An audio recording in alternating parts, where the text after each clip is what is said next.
By 10 a.m. June, 5 Spruance's carriers were about 50 miles north of Midway. 5 hours later, they launched 58 dauntless dive bombers to search for targets, but found only one destroyer. After continuing to a point some 400 miles west of Midway and increasing his score only by the sinking of Mikuma, Spruance turned east on the evening of the 6th to keep a fueling rendezvous.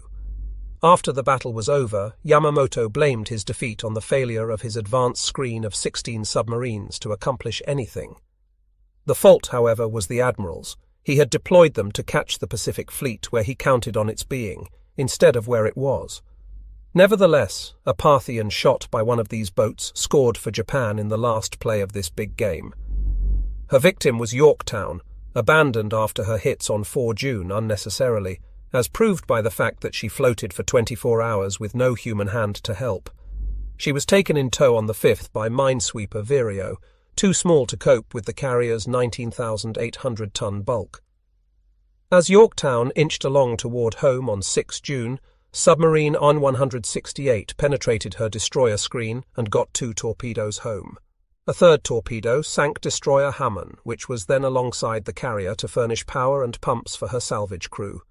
She went down in 4 minutes, taking 81 officers and men with her. The 2 other torpedo hits finished old waltzing Matilda. During the night her list suddenly increased, and at dawn it was evident she was doomed. The escorting destroyers half-masted their colours, all hands came to attention, and at 6 a.m., with her loose gear making a horrible death rattle, Yorktown rolled over and sank in a 2,000-fathom deep.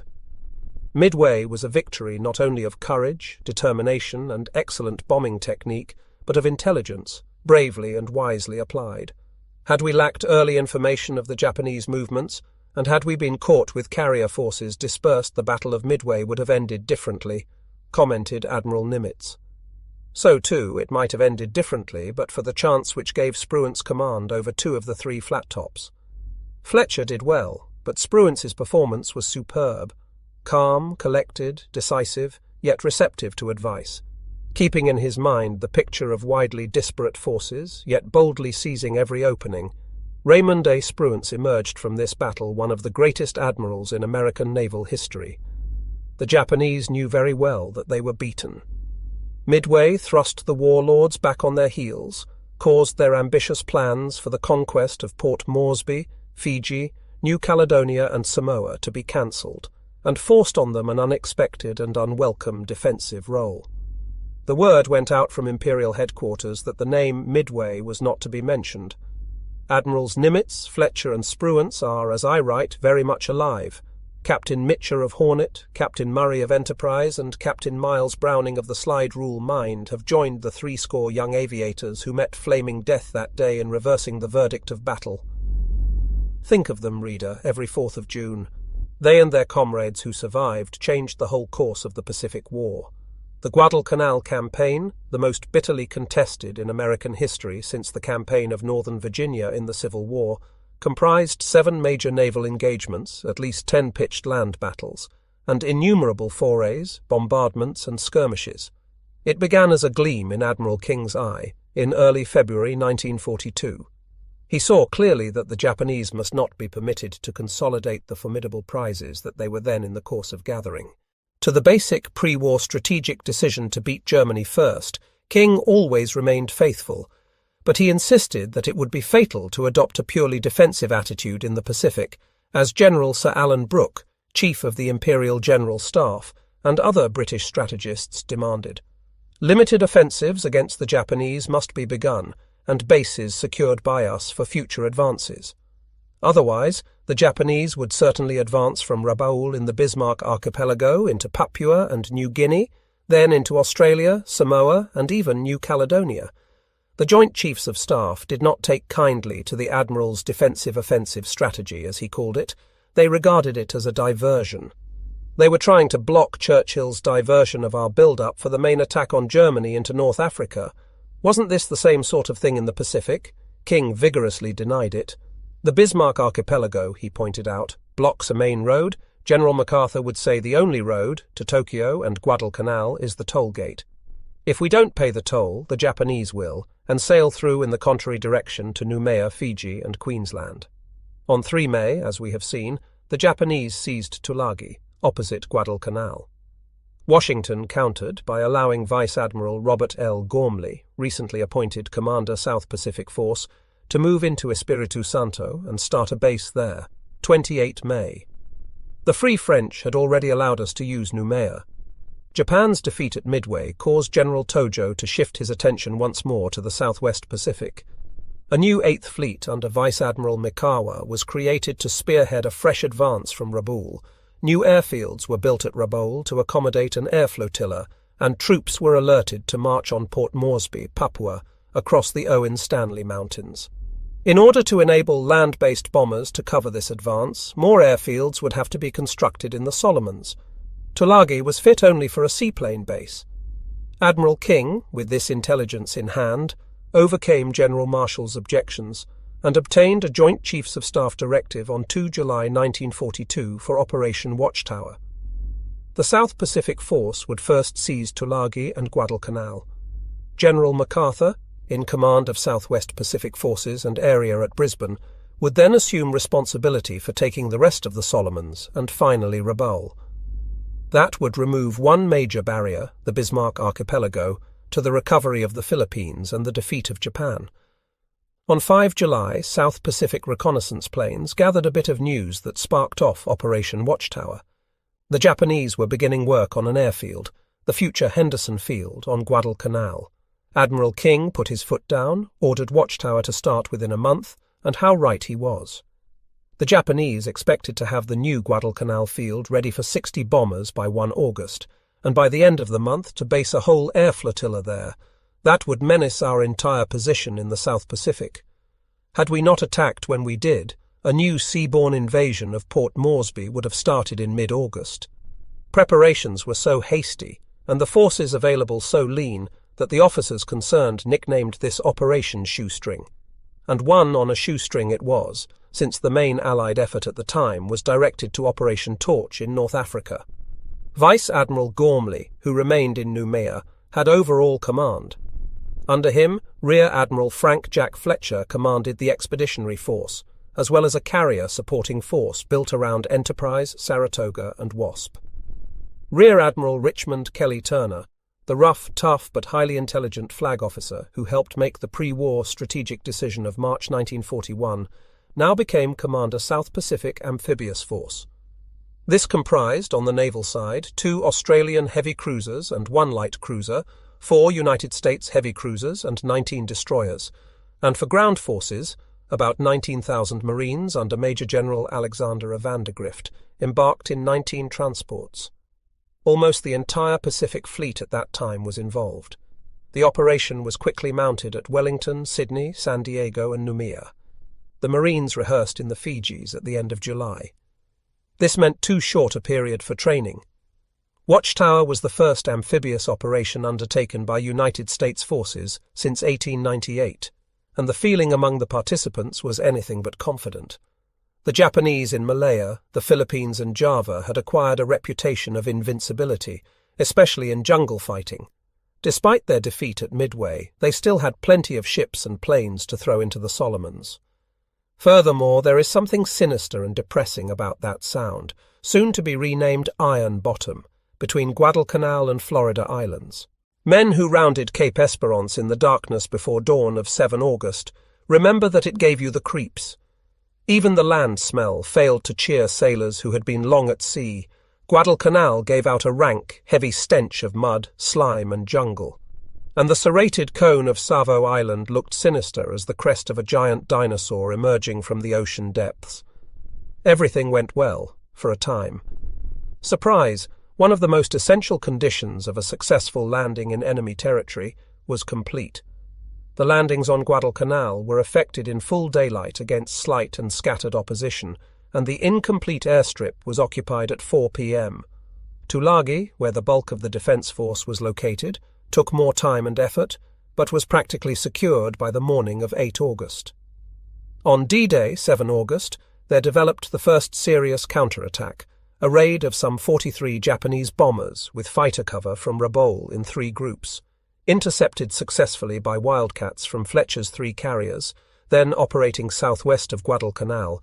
They did no damage this time, but on the 8th, 9 Japanese torpedo bombers bored into the transport area, and one burning plane crashed transport George F. Elliott, which had to be abandoned.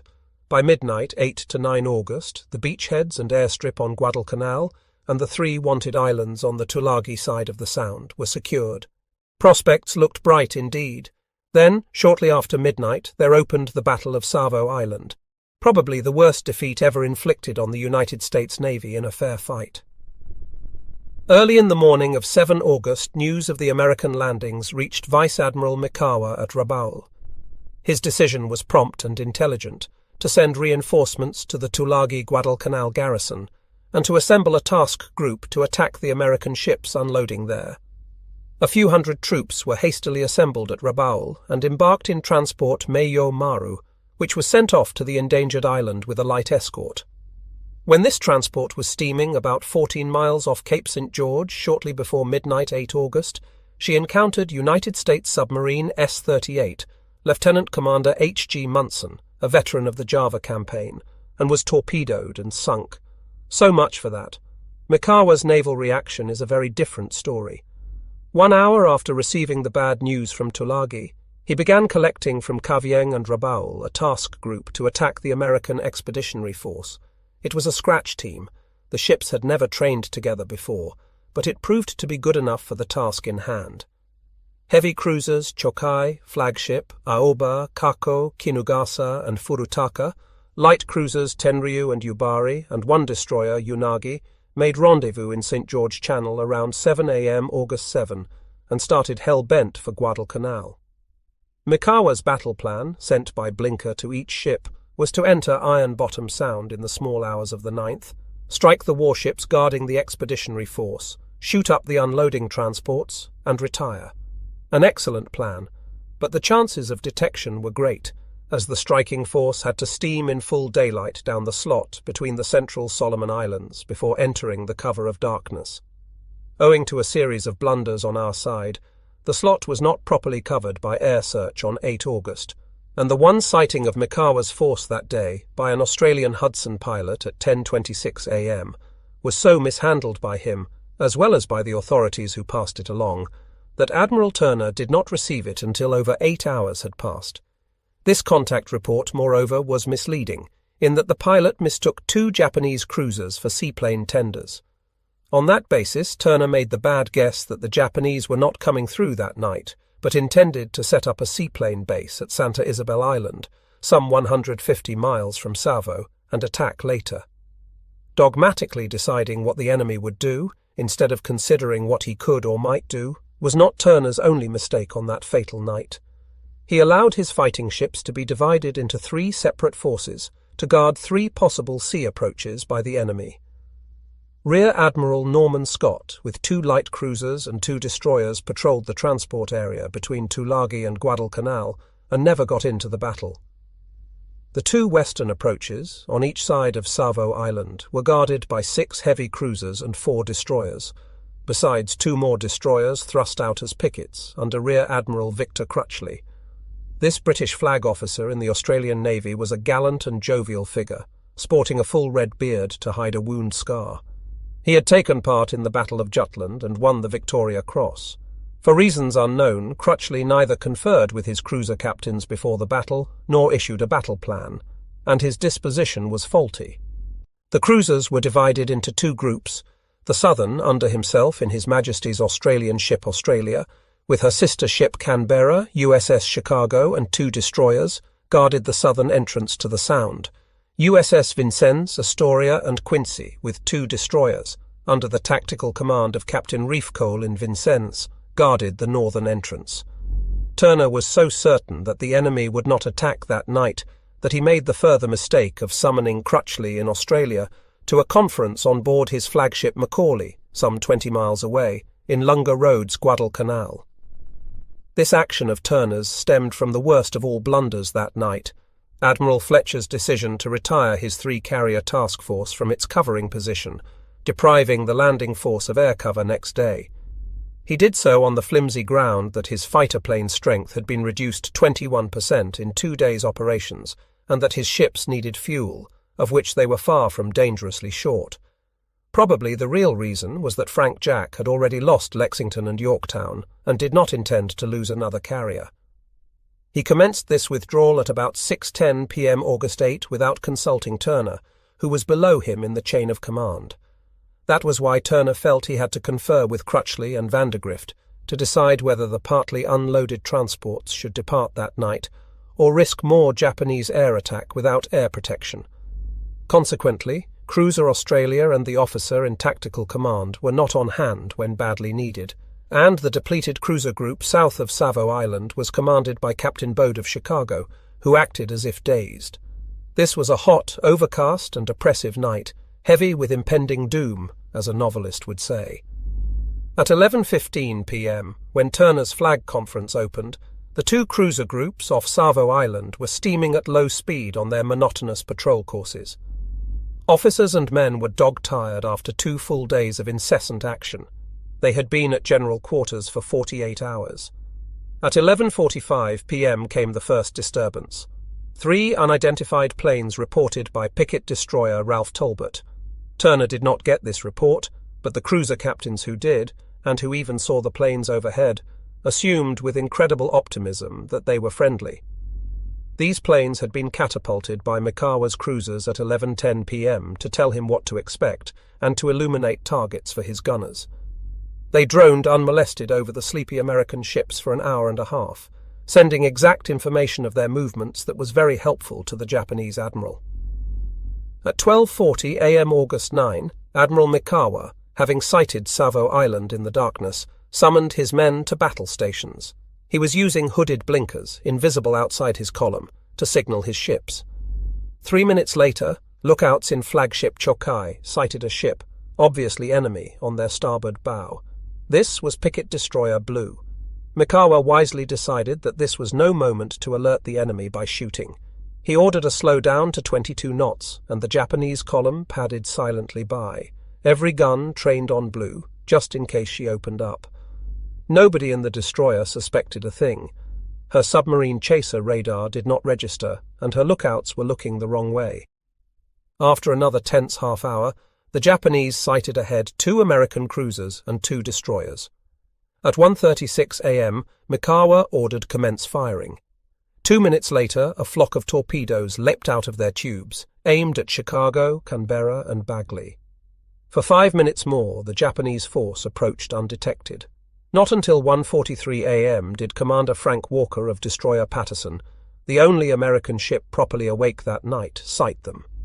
Immediately she broadcast the tocsin. Warning, warning, strange ships entering harbour, too late, too late. 3 Japanese float planes, alerted by Mikawa, now dropped brilliant flares which silhouetted the American southern group, and at that moment the Japanese heavy cruisers opened gunfire. A few seconds later, His Majesty's Australian ship Canberra, with general alarm sounding and her guns still trained in, was hit by 2 of the torpedoes launched at 1:38 a.m. Next, range less than 1 mile, she was literally taken apart by 24 shell hits in less than 1 minute. Her captain and gunnery officer were killed, unquenchable fires spread, and this fine Australian cruiser had to be abandoned and eventually scuttled. Chicago was similarly surprised. Captain Bode, who in Crutchley's absence was officer in tactical command of this group, was awakened out of sound sleep by gunfire, and, with a column of 5 heavy cruisers to shoot at, steamed off in pursuit of Mikawa's lone destroyer, little the worse for 1 shell hit and 1 torpedo explosion well forward. Chicago was out of the battle. Having dealt with these 2 cruisers and their destroyers, Mikawa divided his yet untouched column to put the pincers on the northern group of American cruisers. They had heard Patterson's warning at 1:43 a.m., but no other word. Shut off from the southern group by a heavy rain squall, they could not see what was going on, and Captain Bode in the confusion forgot to signal their officer in tactical command. Vincennes was followed in column by Quincy and Astoria, with destroyers Helm and Wilson on their flanks. All were on the northwesterly leg of their box patrol, when at 1:48 a.m.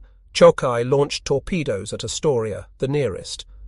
Captain Greenman was catching a little sleep after some 40 hours spent on the bridge.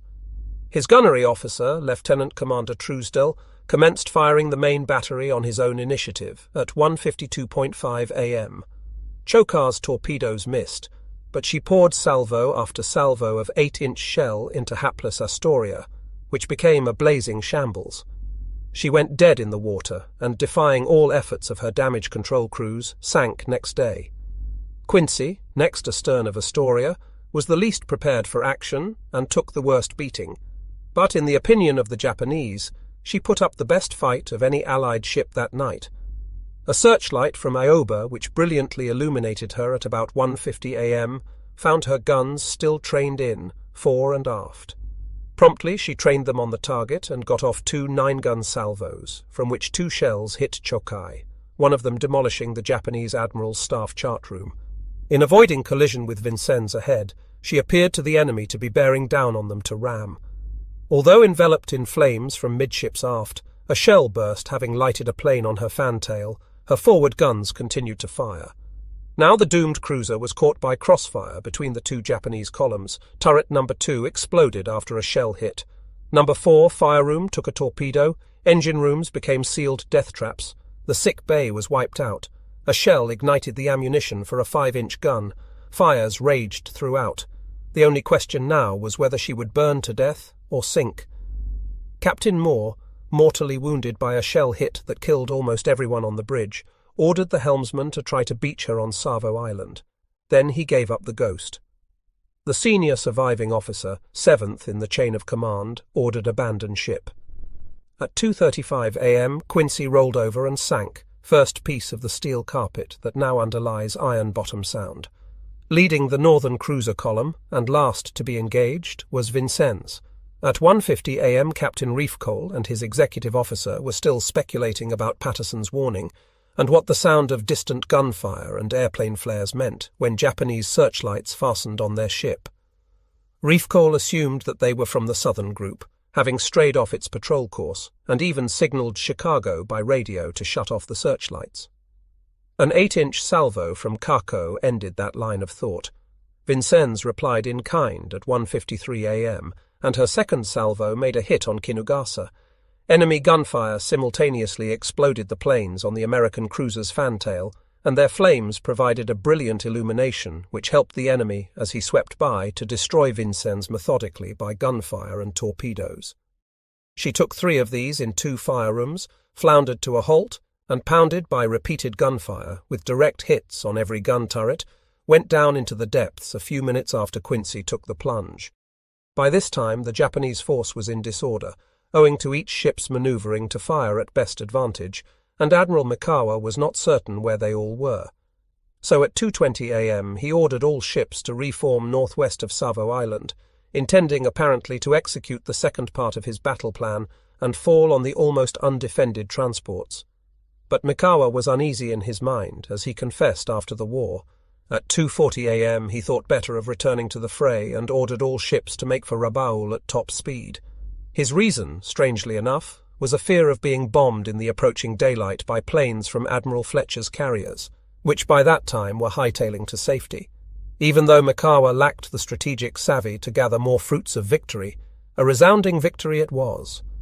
In a battle lasting exactly 32 minutes, he had sunk or put in a sinking condition 4 heavy cruisers and chased away a 5th, with negligible damage to his own force, and at a cost of only 35 men killed and 57 wounded. An investigation by the United States Navy so evenly distributed the blame that nobody was punished. Military commanders, wrote Churchill, should not be judged by results, but by the quality of their effort, and it was well that Admiral Turner was retained, since he became the leading practitioner of amphibious warfare in the Pacific. Admiral Crutchley, exonerated because not present, retained his position in the Australian Navy, and was even knighted. Captain Reefcoal of Vincennes, who had made about as many mistakes as a commanding officer could make, was broken in spirit by the loss of his ship. He used to go about, like Kipling's Maton the Old Blind Beggar, telling over and over the story to anyone who would listen of how his ship had prevented Mikawa from attacking the transports by wrecking the flag chart room. Quincy did that, and that the battle should be called an American victory. Captain Bode of Chicago, whose stupidity was largely responsible for that cruiser's inglorious part in the battle, committed self-termination. Many lessons were learned from this disastrous battle. Canberra and Astoria might have been saved but for their heavily upholstered wardroom furniture and the layers of paint and linoleum on their bulkheads and decks. All inflammable furniture and bedding was now ordered ashore, and every ship in the Navy was ordered to scrape down her interior to bare steel. Day and night for the rest of 1942, sounds of chipping hammers were never still. Improved firefighting technique and the fog nozzle, far superior to a solid stream of water, were developed. Communications were improved, and officers adopted a more reasonable battle readiness condition which relieved them and their men from continual tension. Thus, Savo Island was neither a decisive battle nor an unprofitable defeat. Although the cost was heavy, 4 heavy cruisers and 1 destroyer sunk, 1,270 officers and men killed and 709 wounded. It opened a bloody and desperate campaign for control of an island that neither side really wanted, but which neither could afford to abandon to the enemy. Guadalcanal is mountainous, covered with dark green rainforest jungle, interspersed with patches of light green kunai grass, whose tall, saw-toothed blades can inflict a nasty wound on walkers. Along the north coast, where the Japanese had built their landing strip, there is a narrow plain where the Australians had planted coconut groves. The fuzzy-haired Melanesians, whose labour converted the ripe nuts into copra, were uniformly hostile to the Japanese, who had pushed them around too violently, and friendly to the Allies. They, as well as the Australian coast watchers who concealed themselves in the Japanese-held Central and Upper Solomons, were an important factor in the eventual Allied victory. The main factor, however, was the Marines. When the transports and surviving naval vessels departed on 9 August, they had landed over 16,000 Marines, but less than half their supplies and weapons had been unloaded. The leathernecks pulled in their belts and lived on 2 meals a day, using the large stores of rice which the Japanese had obligingly left. But they could not continue to fight without naval support. Witness what had happened at Wake. For the present, they concentrated on setting up a 5-mile-long defence perimeter from the Tenaru, ILU, river to the native village of Kukum, and, by using abandoned Japanese equipment, turning the airstrip, then no more than a piece of level ground, into Henderson Field. It was ready for the first flight of Marine Corps planes on 15 August. On the same day, the Marines received their first reinforcements, aviation gas, ammunition, and a Cub unit to service planes, in 3 fast destroyer transports, and these returned on the 20th with rations. During the 12 days following the Battle of Savo Island, the Japanese lost their best opportunity to reinforce their small garrison and run us off the island. They had full sea and air command. There was nothing to stop them but submarines and Marines. But the High Command was more interested in its Papuan operation, and General Hyakutake at Rabaul, estimating that only 3,000 Marines were on the island, thought that 1,000 more Japanese could do the trick. Accordingly, the Ichiki detachment, originally slated to occupy Midway, was loaded in the 6 destroyers of Rear Admiral Raizo Tanaka's squadron and landed east of the Marines' perimeter in the night of 18 to 19 August. 2 days later, Colonel Ichiki and his 815 men were completely wiped out by a part of the 1st Marines under Lieutenant Colonel E.A. Pollock, who lost only 34 men killed. This battle of the Tenaru River, a model of perfectly coordinated effort, freed the Marines' eastern flank and had far-reaching effects. The Corps' first stand-up fight with the much-touted jungle-fighting Japanese, it proved that the American was the better fighting man, even on his enemy's chosen terrain. From that time on, United States Marines were invincible. It also proved what a mistake it is to commit forces piecemeal, but the Japanese warlords did not heed this lesson. Not even Yamamoto did. An old Chinese proverb says, "A lion uses all its might in attacking a rabbit." Yamamoto had acted on that principle at Midway, but the rabbit won, and he reverted to the piecemeal doctrine, saving his best capital ships for a future all-out offensive. His biggest commitment came now, in the 3rd week of August. 3 carriers, 3 battleships, 9 cruisers, 13 destroyers, 36 submarines, and several auxiliaries to cover a reinforcement of only 1,500 men to the garrison in western Guadalcanal. The reinforcement unit, under Rear Admiral Tanaka, was to run down the slot and land the troops at night. In the meantime, a fleet carrier force under Vice Admiral Kondo, spearheaded by Shokaku and Zuikaku, with 2 battleships and 3 heavy cruisers, advanced into waters northeast of the Solomons to engage whatever ships Admiral Gormley ventured to deploy.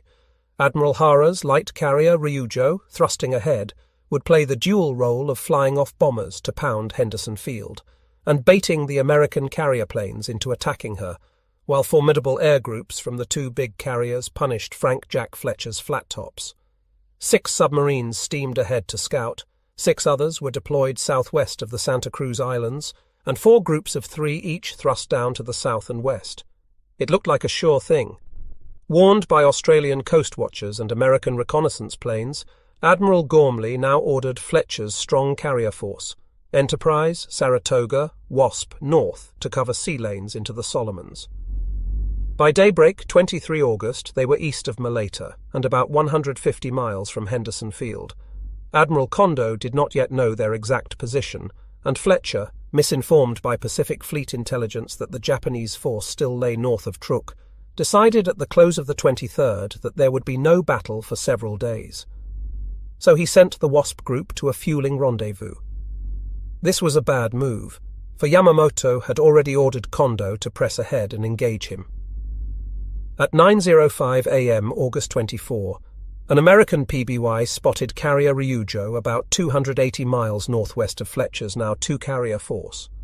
At 1:45 a.m., Fletcher took the offensive, launching 38 bombers and torpedo planes to snap at the bait. Within 1 hour, his search planes discovered Shokaku and Zuikaku, some 60 miles farther north than Ryujo. Fletcher attempted to divert his strike to the big carriers, but communications that afternoon were abominable and he could not reach the pilots.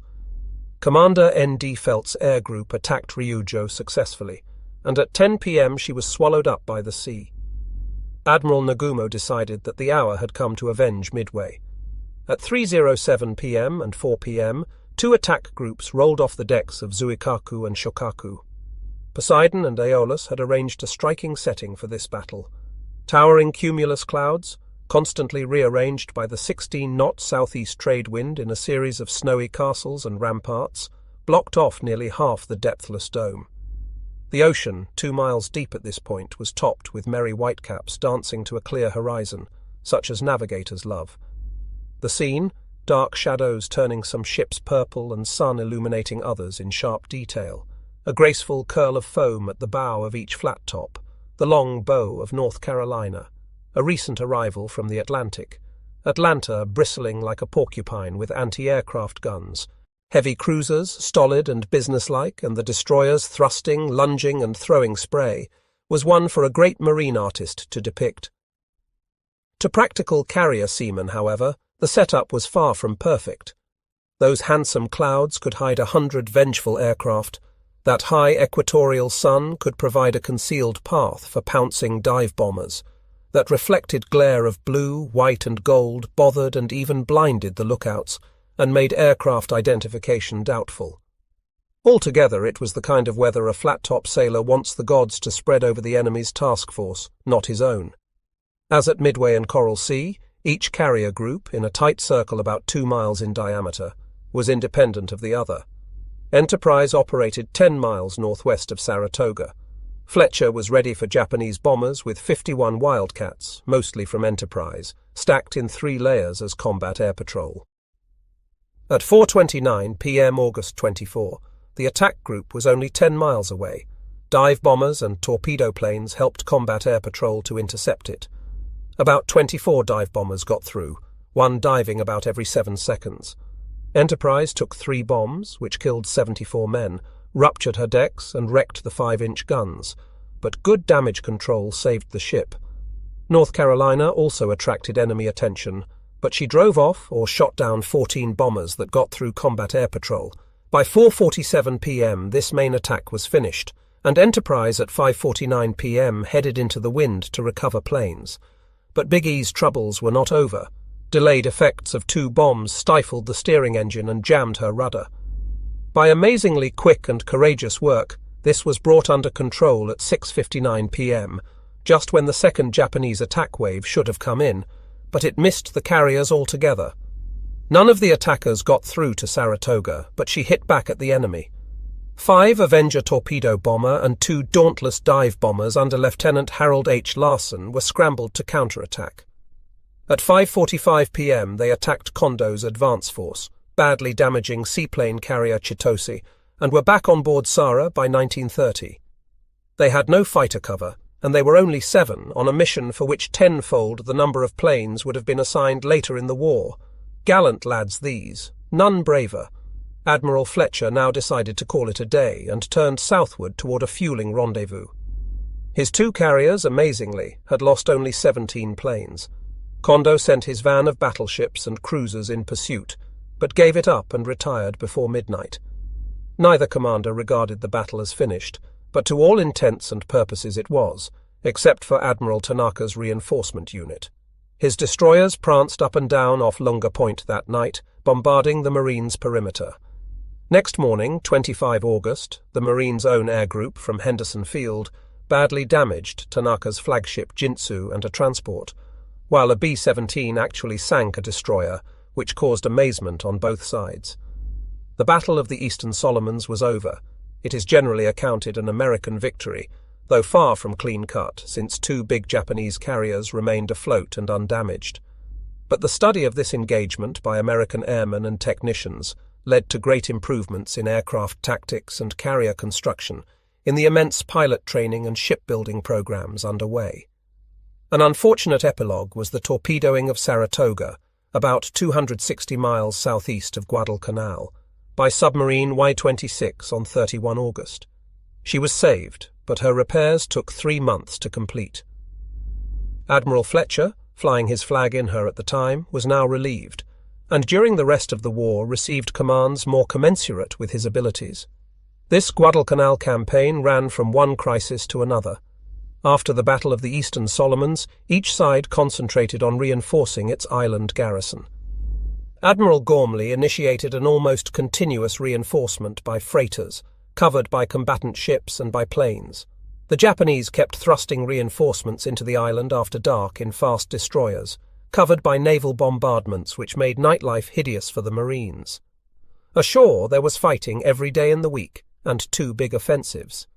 The one laid on by the island commander, General Kawaguchi, 12th to 14 September, was known as the Battle of the Bloody Ridge, in which the Japanese lost a cool 1,000 men against 40 dead Marines. This was followed by a westward thrust by the Marines themselves, along and around the Matanikau River on their west flank, which lasted for 2 weeks from 23 September. Apart from these battles, a curious tactical situation developed, a virtual exchange of sea mastery every 12 hours. The Americans ruled the waves from sunup to sundown. Big ships discharged cargoes, little ships dashed through the Sound, landing craft ran errands between Lunga Point and Tulagi. But as the tropical twilight performed a quick fade-out and the pall of night fell on Iron Bottom Sound, big ships cleared out like frightened children running home from a graveyard and small craft holed up in Tulagi harbour. Then the Japanese took over. The Tokyo Express of troop-laden destroyers and light cruisers dashed in to discharge soldiers or freight where their troops controlled the beach, and departing tossed shells in the Marines' direction. But the rising sun flag never stayed to greet its namesake. By dawn the Japanese were well away, and the stars and stripes reappeared. Such was the pattern cut to fit the requirements of this strange campaign. Any attempt to reshape it meant a bloody battle. The Japanese rarely, and then only disastrously, attempted daytime raids with ships. The Americans more frequently interfered with the Tokyo Express. But any such attempt was apt to be fatal, as was that of destroyer transports Little and Gregory on 5 September. Both were sunk. It was not easy to get American reinforcements to Guadalcanal. To protect a convoy of 6 transports carrying the 7th Marine Regiment, which departed Espiritu Santo on 14 September, Admiral Gormley committed 2 carriers, Wasp and Hornet. Japanese submarines, I-19 and I-15, which had missed their opportunities in the Battle of the Eastern Solomons, now hit the jackpot. The one penetrated Wasp's destroyer screen on 15 September, got 3 torpedoes into her, and sank that big carrier. The other took a crack at Hornet, missed her, but got one torpedo each into destroyer O'Brien and the North Carolina. Both survived, though O'Brien sank on her way to the west coast. Admiral Turner, in command of the transport echelon, decided to push on, and never was the old naval adage stout hearts make safe ships better tested. The Marines, 4,000 in number, were safely landed at Guadalcanal on 18 September. Some effort had to be made to break this deadlock. Could not more help be obtained from the Southwest Pacific? A conference to discuss this subject was held at Noumea on 28 September. Admirals Nimitz, Gormley and Turner, General MacArthur's Chief of Staff General Sutherland, and General Hap Arnold, head of the Army Air Force, attended. MacArthur had 55,000 troops, American and Australian, in Port Moresby. The Japanese attempt to take Port Moresby by marching troops across the Owen Stanley Range had been halted on 17 August, and Nimitz thought that MacArthur might now spare troops for Guadalcanal. Sutherland rejected this idea flat. He expected the Japanese to start another Coral Sea operation. Nobody on our side knew that on 31 August the Japanese High Command had decided to throw everything it had into Guadalcanal, and until that island was secured, to leave their Papuan army out on a limb. The two admirals at the Noumea conference, even without that knowledge, warned that unless Guadalcanal were reinforced, the enemy could push us off the island whenever he really tried. Try he did, and thrice, but not quite hard enough, as we were trying a little harder.